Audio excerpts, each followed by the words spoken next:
Hey everyone, welcome to Group Text. I'm so excited because I love getting to do any of these with the actual victim in the room with me. Someone I'm a big fan of, Heather McMahan, who is so damn funny. I gotta go to my notes on this one. Your new Netflix comedy special, which is also your first, is called The Son I Never Had. Yep. It's streaming now. You're the host of the podcast, Absolutely Not, which is also out now. And you're on your comeback tour, which is really weird because I didn't know that you left. No, so my first tour was called the Farewell Tour because I just said, I feel like Elton John's been on a farewell tour for 75 years. And Cher. And they've been selling out arenas. So I said, we sold out the Farewell Tour. It was like a little marketing gimmick, but then it went nuts, and now I'm on the comeback tour. I'm back from what I don't know. The honeymoon, just life in general. I would say just coming back from yesterday. Yes, exactly. We're surviving. So the Netflix special, The Son I Never, actually has a double meaning. Yes. So it's, my dad would always tell me growing up, I was a large child. I was a very chubby child. So he would always put his hand on my neck and be like, "You're the son I never had." Thanks, Dad. Yeah, thanks, Dad. Thank you. So good. That is so good for the ego. It's 100% why I'm in comedy now. Especially for a teenage girl. Exactly. Oh, yeah. Yeah. But it was weird. It gave me I was overly confident my entire life. I think because of it. Not a Jew. Yeah. So not a Jew. I don't know why my parents always saying, my mom too. I remember I was in a homecoming court and I was walking down homecoming court. My mom's like, "Heather, suck it in, stick it out, suck in your stomach, stick out your tits." Yeah. But I always thought I had it. I just figured it out. I had it. You're so lucky. I literally still want to creep under. My first thing in the morning is I look in the mirror and I go, ugh. Yeah. No, you're, come on. No, but that's the difference. Well, we all have the insecurities, but I realized, even though my family was, when you came to the dinner table at our house, you had to come with your best material.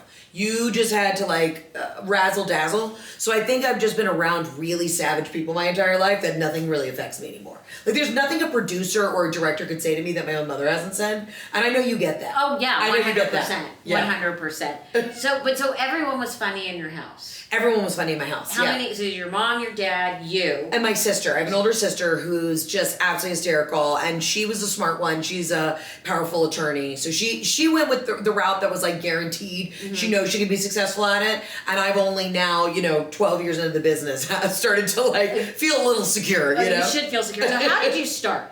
What was your first job? Well, how I started in comedy, the first time I ever did stand-up was my high school prom. Oh my God. I know, insane. By the way, talk about secure. Well, unhinged. I didn't go to my senior prom.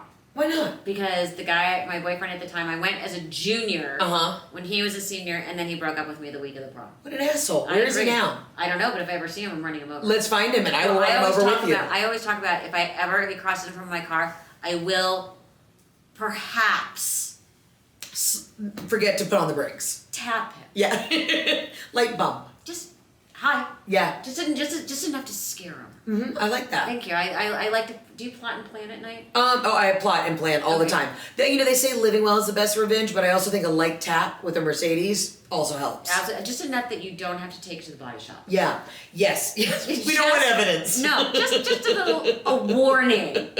So you went to home prom and I went to prom. Did comedy. Yes, I roasted the senior class, and that was the first time doing real stand-up. I did probably a 20-minute set, and in that moment I love. Yeah, I did a tight 20. I did a tight 20. At the prom. Yeah. But it was funny because when I did it, and then, that's the most awkward time in your life where you're trying to impress people, you're trying to be cool. And I remember it went over so well, and I said, oh, this is what I gotta do. I was always a theater kid, but I was like, I got the itch. So I went to the University of Mississippi for college. I got a theater degree, and then I moved to New York immediately and started doing stand-up and improv and sketch and all of that. So what was your first professional comedy stand-up experience? Because for most people, it's horrible. I mean, I was doing the open mics in New York and in LA, and you're lucky if you get $5. And they literally are for some of these open mics, especially the ones in LA, they would give you 90 seconds. So you have 90 seconds to razzle dazzle us, and if you don't, it's a wrap. And I started off, I knew that I had a better chance probably in the sketch space because I always wanted to do SNL. So I always had a trunk full of wigs, and I was doing sketches and I had a one-woman show. That was my jam. So I would do the open mics, but I was always writing sketches and characters. And then I finally kind of shifted. I said I want to get back to my love with just stand up. Because here's the thing, like writing and doing sketches and all that is great, but you got to fight for sketch time, and stand up is the only thing where as long I could do stand up on the corner, and as long as I have an audience, I can do whatever I want. Right. Like I write for television, I've been writing movies, and I've been in all these quote unquote deals forever. Oh, God. But you're like, it's all bullshit. You have somebody else giving you the green light with stand up. I've been in development hell for like 6 years. Oh I'm my like, God. Just tell me you either want me or you don't. Because I want to go on vacation. I have literally 4 projects in development I believe right it. now, which means nothing. Means nothing. Yeah. And then they're always like, some woman named Susan needs to read your script. I'm like, well, where does Susan live? You know what I mean? Like, do I need to drop this off? Has Susan been in rehab? Just let me know where Susan is so I can drop off the script. And have you noticed that people read really slowly? Really slowly. Yeah, but when I have an audition, then I have to do, and it's always whenever you're on vacation, right? You finally take time off, then they call you. They need you to do like 12 pages of scenes, while you finally took this like once every 5 years vacation. You're like, okay, Yeah. thanks. Yeah. But yeah, so I was doing stand up, and then things really took off for me in 2018. I kind of took all my characters in stand up and I started putting it up on Instagram. So the way that a lot of these kids are having like wild success with TikTok, that was me a couple years ago on Instagram. And it was interesting because in the stand up world, a lot of stand ups were like, well, like, is she really a stand up? She's doing stuff on the internet, but everybody I think has had to kind of like pave their way and make their mark. So I just had success there, and then it took off. And you're lucky that you started that before the pandemic. Yes. Because you were already a well-oiled machine going into that. So I had started my tour. My first big theater tour was called the Farewell Tour. I started that, and then we had to take a break in the middle of the pandemic. So then I started doing live shows from my home, which went nuts. I mean, we were kind of like, let's just open it up and see how many tickets we can sell. And for the first show, we sold like 30,000 tickets. Which is ridiculous. It was nuts. So then it's just been kind of, a lot of people found me through the pandemic or through social media. And then, there's nothing like doing live shows. So then it's been crazy ever since.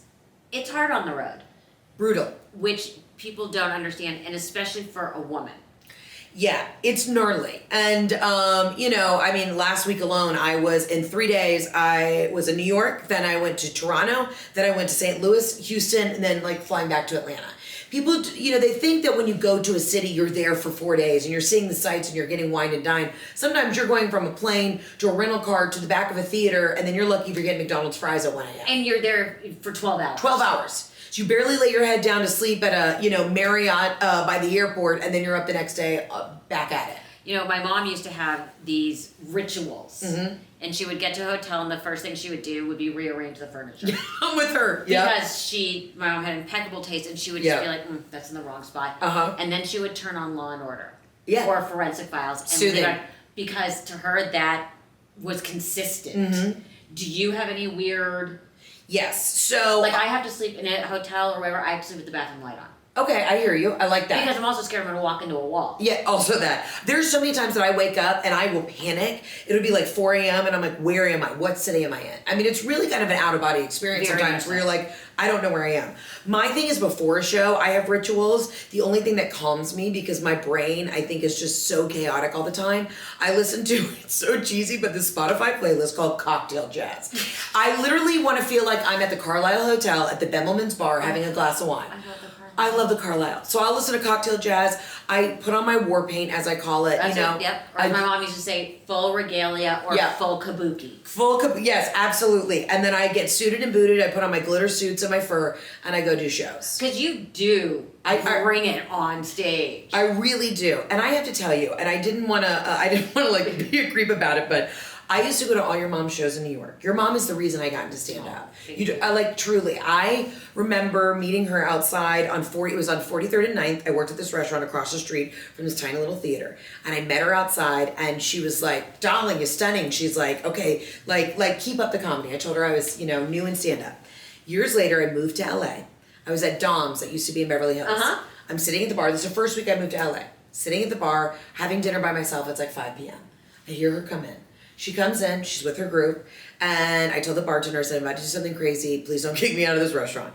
I walked over to your mom's table and I said, Ms. Rivers, I just want you to know, I am a huge fan, you're the reason why I got into stand-up, I don't want to bother you. And somebody at the table was like, do you want a photo? I said, no, I want her to enjoy your dinner. I just want you to know, you're the reason why I got into comedy.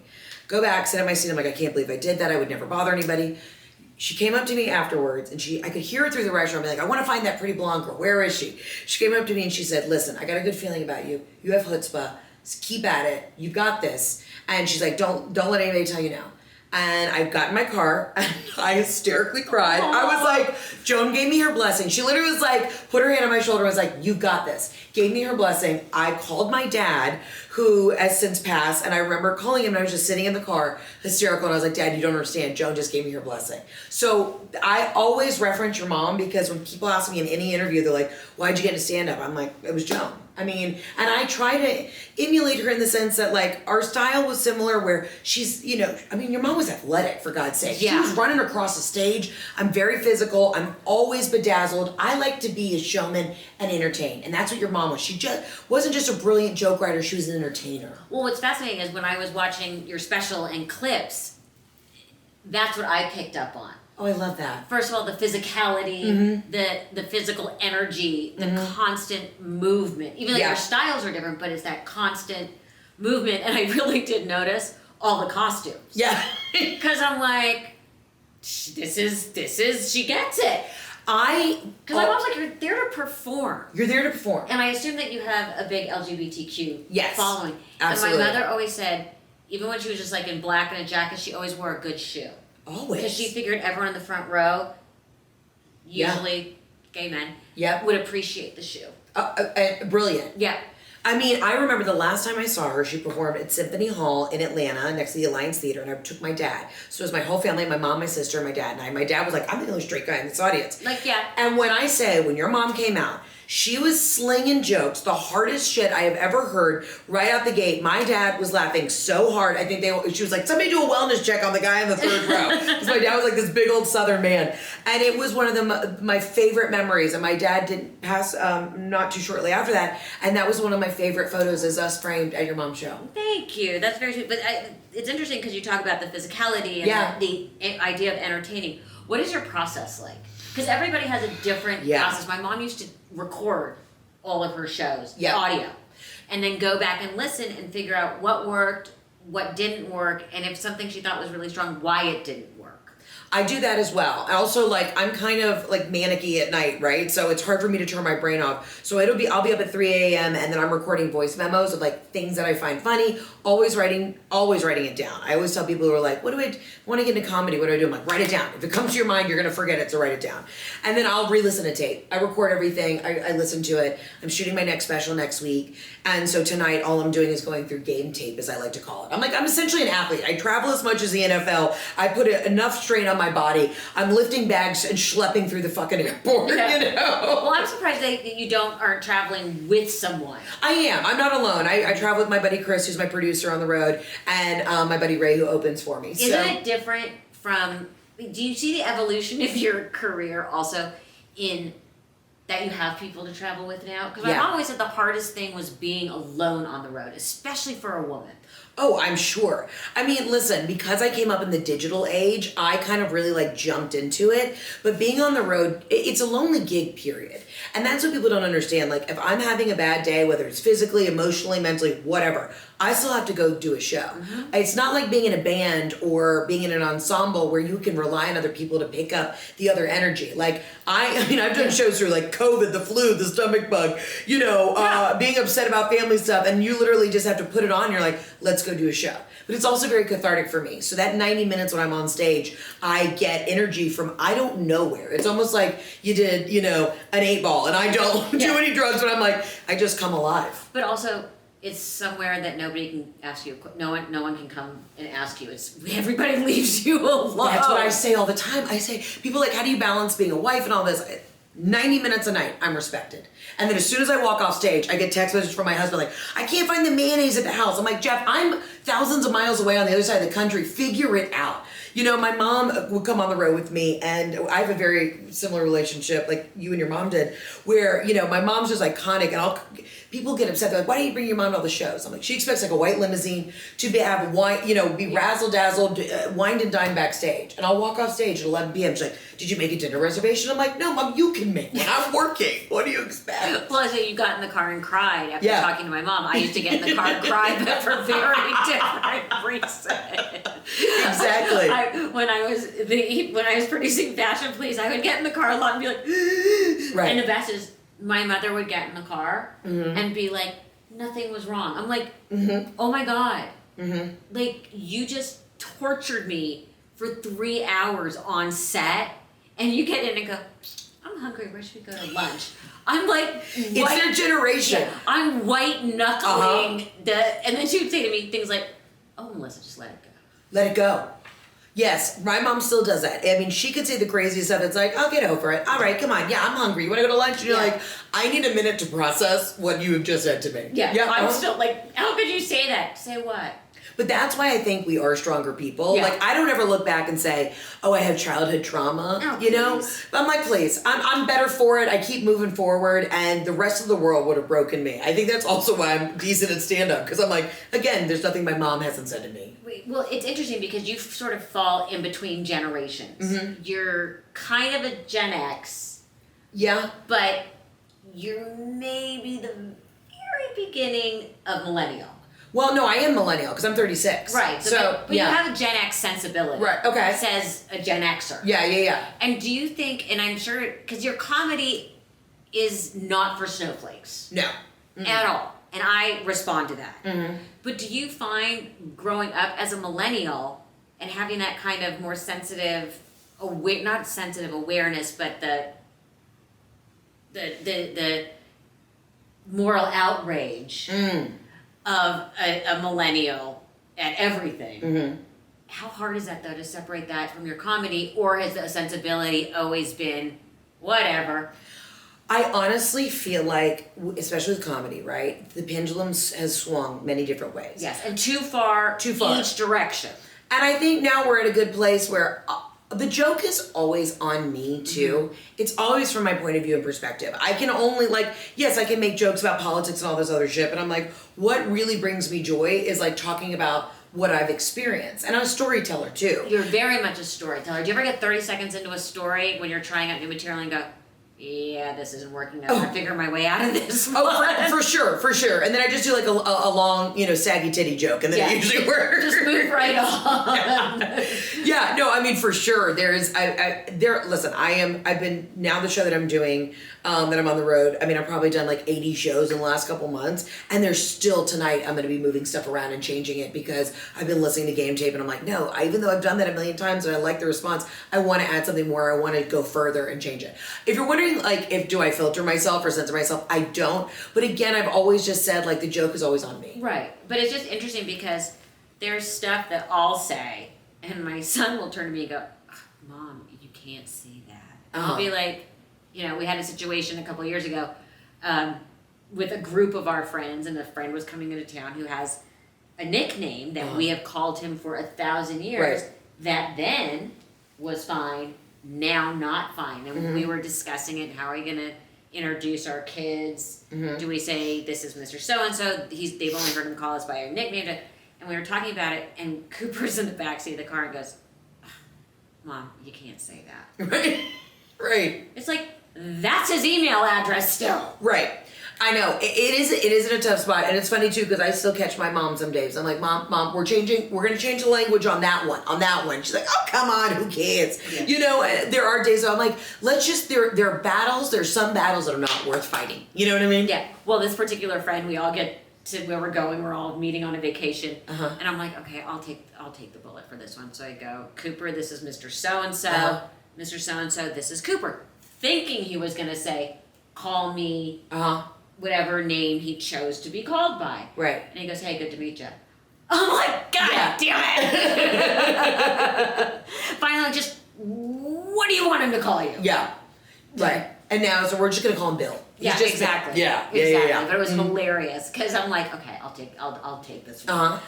So you produced, created, performed, and edited. Yeah. The Son I Never Had. Did you ever think to yourself, God, I wish I could fire that diva? Literally, when I was doing all of this, I am definitely have put too much on my plate, for sure. Yes. There are days where, because right now I'm touring, we were promoting this current special. I'm about to shoot the next special next week. I mean, it's a lot. Like, what am I doing? Yeah, I mean, we're doing it. But, you know, I got really great advice from other female comedians, specifically Wendy Cummings. She was like, do it yourself. She said, don't wait for permission, you know, and then sure enough, we shot it last year while I was on tour. And then I just said, I'm going to do it and invest in myself. And then it's wild too, because when you do a special, especially when you're self-producing, you just like send an email with the link. And then it's like really kind of anticlimactic. And then they call you and they're like, yeah, we want it. And then a bunch of people wanted it. And obviously I wanted it to land at Netflix because I just feel like that's like the home of comedy right now. So it's been really, really a cool experience. Yeah, because I could see being like, God, I hate her. Yeah. Like about yourself. Can I tell you, I say I'm so sick of myself right now when I do interviews and people are like, tell us your origin story. I'm literally like, listen, I'll just show you my tits. I'm exhausted. Yeah, you know, I am ready to act and like put on wigs again and play somebody else because I am sick of myself. You know, and I know new people are finding me and they're like, oh, I'm a new fan, I'm coming to the shows. I'm like, you don't have to. Yeah, it's like, I can just give you the cliff notes right here. Yeah. But you bring it up that you talk a lot about yourself and your life, and so you've always been, and I hate this term, a truth teller. Oh, yeah. So much so that I don't have boundaries. That's the thing. Well, I need boundaries. Don't even get me started about boundaries. I would think being a truth teller, but it sounds like you were popular in high school, would get you in trouble in high school. Okay, you were in the homecoming court, so already, I don't care what you say, you were popular. I was popular, can I tell you, because I was nice. And I have other friends in the business who are like, Heather, you could have been a lot more successful earlier on if you were cuntier, but you're not, you were nice. But they're like, but it's also going to give you... I like the way you use that. Yeah, is that okay that I said? Please. I feel like cunt is one of the most underused word, and sometimes it's the only one that works. For me, every day of my life, it's the only one that describes how I'm feeling. There's moments that it is literally the only appropriate word. I completely agree. Yeah. I don't find it offensive. I find it useful. I don't find it offensive at all. And again, like, you know, your mother, my mother, like some days you just being a cunt. Yeah. Yeah, no, I was nice in high school though, I think. And I was in theater and I was a cheerleader. I did it all. I kind of wore a lot of hats. That's so I was really cool with everybody. And you have good legs. And I have great legs. By the way, I would have hated you, just so you know. Don't worry, I have my chunky phase. And I'm still in it. So we're you know, I mean, I always had good legs. But lean into what I knew how to stay in my lane. I was like, I know what I'm good at, so I'm just going to go 100 miles an hour in that lane and just focus on that. But yeah, see, it's just the whole popular. But the fact that you can be funny and were popular in high school is very, very, they don't work together. Because most comedians are tortured and unhappy. I know, and that's the thing too. When my other comedian friends meet me, like, listen, I've gone through my fair share of shit, but I'm like, I really had a happy childhood.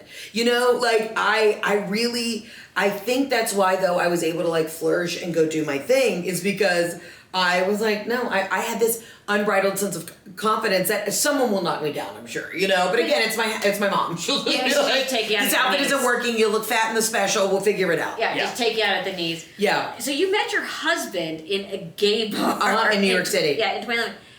Why was he there? He was there because some of my best friends are his cousins. He comes from a big Italian family, so they were like, "We're gonna go out. I want you to meet this girl named Heather." And it wasn't like a dance club. It was literally a German beer bar that just happens to be in the neighborhood in Hell's Kitchen. So I guess it was the most like masculine bar in the neighborhood. But he walked in and I said, "That's who I'm gonna marry." And my girlfriend Christina, who works with me now, was like, "Jeff?" Because she grew up with Jeff. And I'm like, "How do you know him?" She's like, "That's like my best friend from growing up."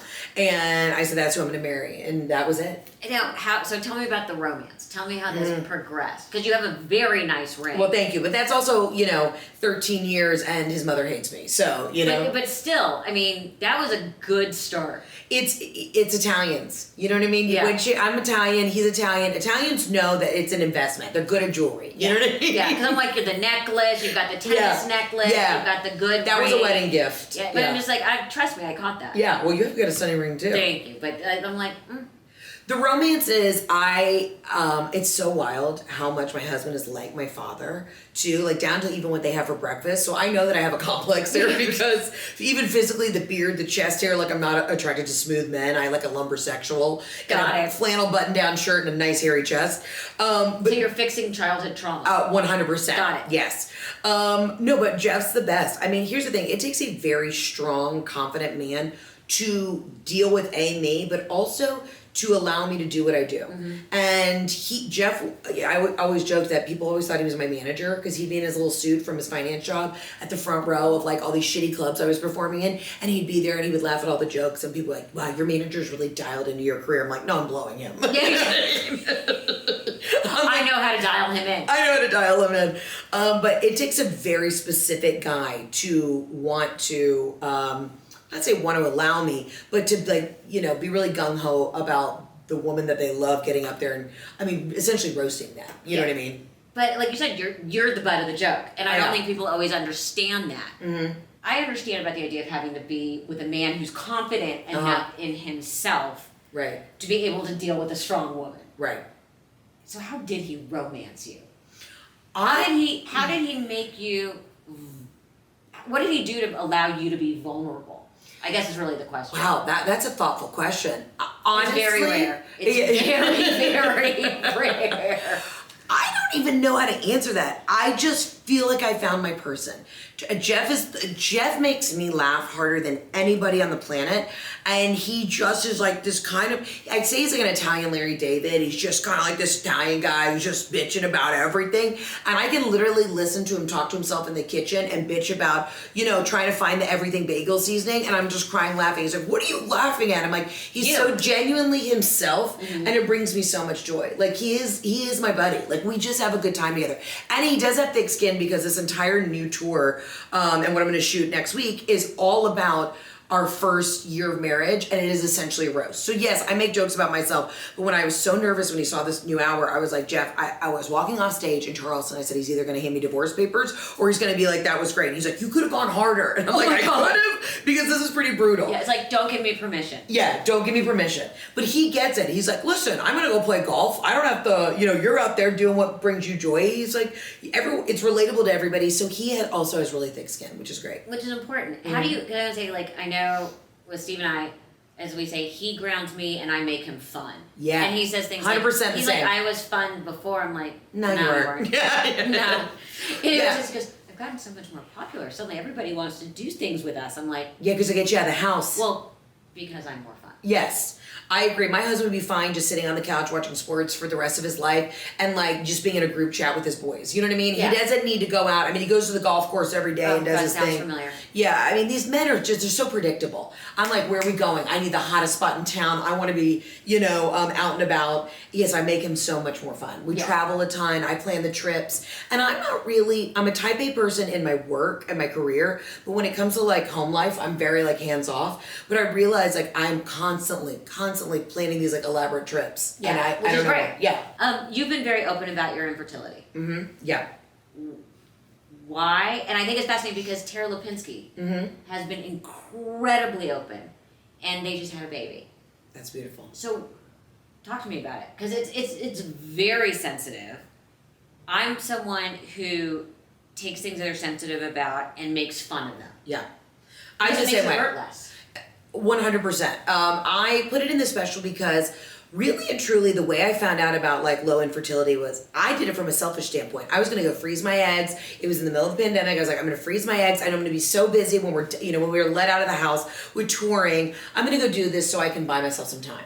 And then the joke was on me. I went to the doctor and the doctor was like, yeah, you should have done this 10 years ago. And it was just such an eye-opening experience because I felt like it was such an education in how little we know about our bodies, fertility, just women's health in general.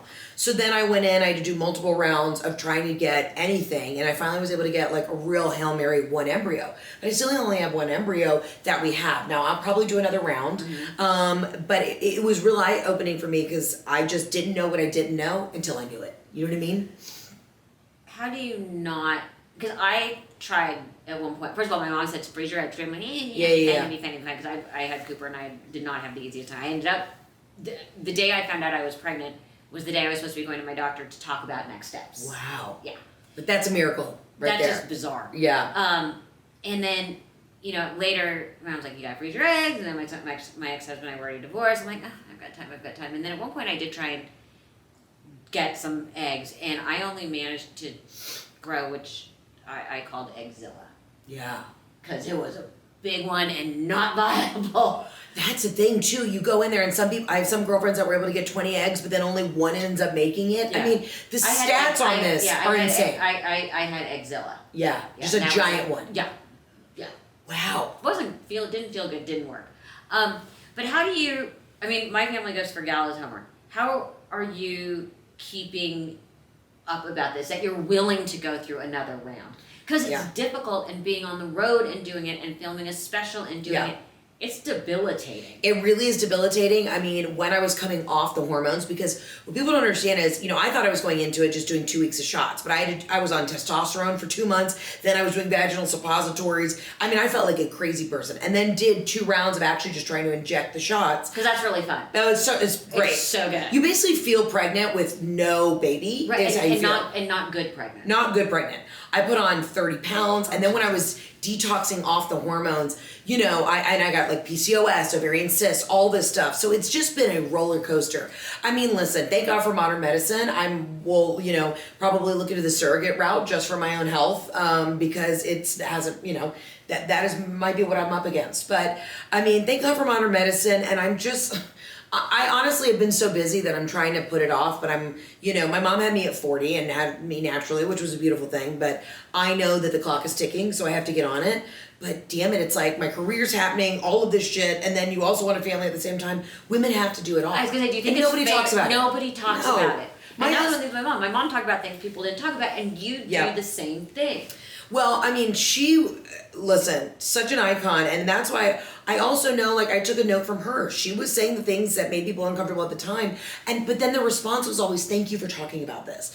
And when the special came out and new people were finding me, the amount of women that DM'd me, emailed me, found me, and that said, "Thank you for talking about the infertility. Nobody talks about this publicly." I just did it from a cathartic standpoint, and then I was completely overwhelmed at the response. So I knew it needed to be spoken about. Which is amazing. Now, talk to me about your podcast. Yeah. How do you even balance that? I mean, you have so much going on. I know, it's too much. I'm exhausted. And by the way, this is exactly when you're going to get pregnant. Yeah.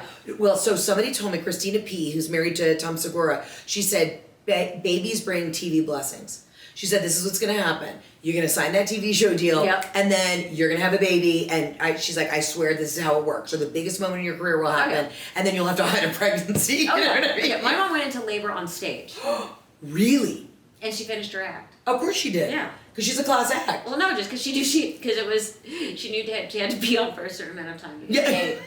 So she was like, 90 minutes. She stopped, she caught her breath, and then continued. And the best is, so many people come up to me and say, I was there that night, and I know it was a small club, so there was no way they were all there that night. Yeah. There was no possible way. I mean, she stopped, looked at her watch, she knew how long she had to finish. And she's like, "Good night, Cincinnati. I gotta go." Yeah. I mean, the thought of women having to do it all is honestly makes me kind of like feel like I'm choking sometimes. And I think my husband's, is leisurely playing golf right now or doing whatever he's doing. Why can't he just have the baby? Why can't we just put it in him or put it in a pod and then somebody just hand it to me when I walk off stage? Wouldn't that be nice? Yeah, wouldn't that be so nice? Same thing with hair and makeup. Oh my God. Could they do our hair and makeup while we're asleep? That would be fantastic. Yeah, wake me up when it's done. I mean, Kim Kardashian, I think, sometimes tries to stretch her glam. She'll get it done and then sleep in it and then wake up and just like refresh the under eye. I think they have it done every day. Yeah. Okay. They do. They've talked about it. They get up. I would love to have a blow dry every day.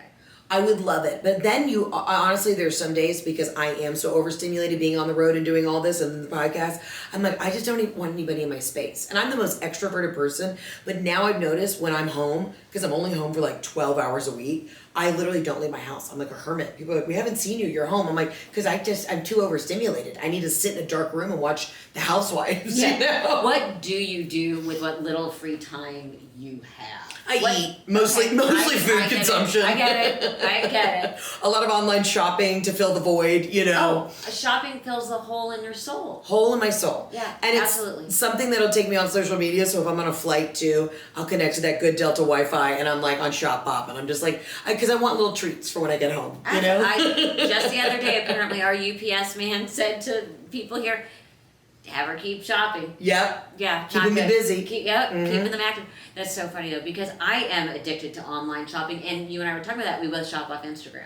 off Instagram, off TikTok, like I am the easiest person to sell to. Because anybody who's putting in minimal effort on a sales pitch, I'm like, well, I gotta try it. You know what? I just want to try it so they feel confident that they're doing a good job. And I have found so many incredible products. What's your favorite product you found? This mouthwash off TikTok, and it's this guru, and I found this mouthwash and I'm obsessed with it. Because sometimes mouthwashes like leave your mouth dry or you get that pasty taste. It's the best. It's called, what is it called? Guru Nanda. Guru Nanda. Guru Nanda. Check him out. He's got the best mouthwash in the game. I discovered was it OSEA? Osea. Yes. Yeah. The best lotion for dry skin. Ever. I do use the oil. Yes. I use the oil, then the lotion, then the cream, and then I layer it. Oh my God, unbelievable. Layer. Yeah, and it's made in Malibu. Yeah. I'm like, I love it. By the way, I talk about it. Why are they not sending it to me? I talk about so many products that I need to be sponsored. I used to do like reverse marketing where I'm like, I'm just going to talk about this one product forever. And then eventually my fans would like wear them down and be like Poppy Soda, which is this prebiotic soda. I'm obsessed with it. And I just tag them every day. And finally my husband was like, there's a crate of Poppy Soda in our garage right now. I was like, good. They heard the bat call. Do you know what they keep doing to me? What? Like I'll mention it and they'll like DM me like, thanks. Love it. Yeah. Thank you. They'll repost it. I haven't gotten a check yet. I'm just getting free product. I'm not even getting free product. Okay, well then we need to fix that. Poppy, if you see this, we need free prebiotic soda at our house. Yeah. Again, Netflix special Son I Never Had. Now streaming podcast. Absolutely not. Tour. The comeback tour. The comeback tour. HeatherOnTour.com. HeatherOnTour.com. This has been so Thank you for fun. having me. You have no idea. This is like I said, so when great. you said that earlier, I'm like, you have a very low bar. Yeah.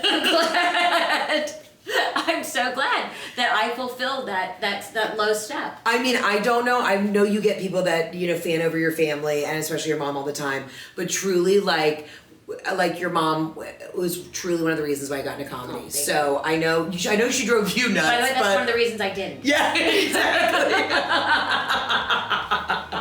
Exactly. Well, there you go. That's all you need. See.